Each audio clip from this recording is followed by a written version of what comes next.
Ja, hi. Ah, grüß dich. Ist das dein Eier? Ja, gefällt dir da?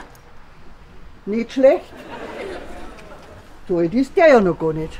Na, aber man gönnt sich ja sonst nix. Und was ist mit deinem Alten? Der hat einfach auf Dauer zu viel gesoffen. Aha, versteh schon, ja. Aber der Mann ist dafür wegen mir da, gell?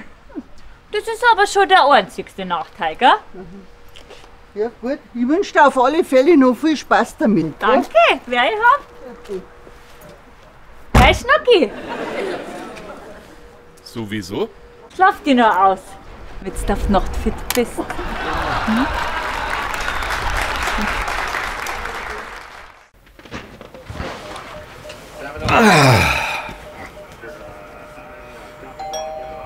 Ja, sag mal, wer ist denn jetzt das?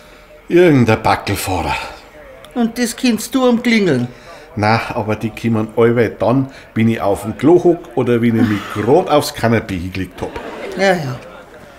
Bleib nur sitzen, ich geh schon.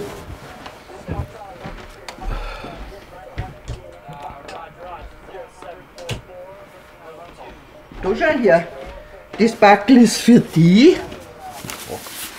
Ja, aber da steht ja dein Name drauf. Ja, das weiß ich schon. Aber das, was drin ist, ist für dich. Echt? Ja, schau halt endlich einmal rein. Ui, was ist jetzt das? Ein Bierkrügel. Für mich? Na, für den Onkel Vinzenz. Drum hab ich Rudi draufschreiben lassen. Hä? Ja, freilich ist das für dich. Ui, super. Mit was hab ich denn den verdient? Eigentlich mit gar nichts.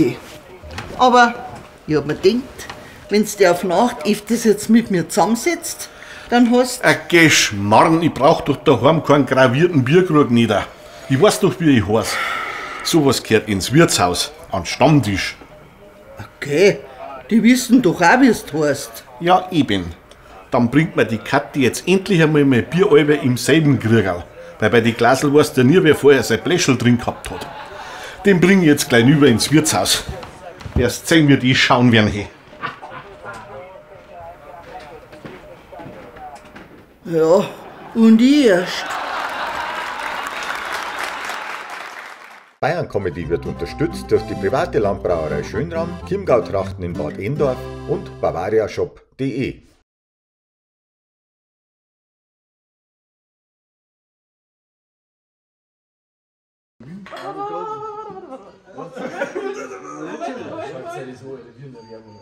Ich weiß nicht, wie lange die angefangen haben.